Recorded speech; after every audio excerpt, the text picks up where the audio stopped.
আমি দেবলীনা অধিকারী, নমস্কার। আজকে আবার সিট অ্যান্ড ড্র কম্পিটিশনের পার্ট 2 নিয়ে চলে এসেছি।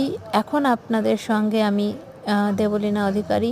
দেখুন, আপনাদের আগেই দেখিয়েছিলাম যে এই ছোট ছোট বাচ্চারা তখন শুরুই করেছিল ড্রয়িং করতে।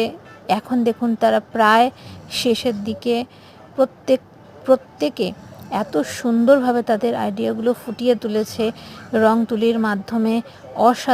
অসাধারণ হয়েছে প্রত্যেকের ড্রয়িং।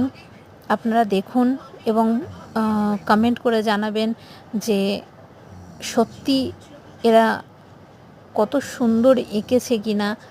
সত্যি এদের ছোট ছোট মাথাতে কী অসাধারণ ক্রিয়েটিভ আইডিয়াস রয়েছে প্রত্যেকটি বিষয় সম্পর্কে তারা আজ খাতার মধ্যে ফুটিয়ে তুলেছে। আজকের এখান পর্যন্তই, আবার আসবো।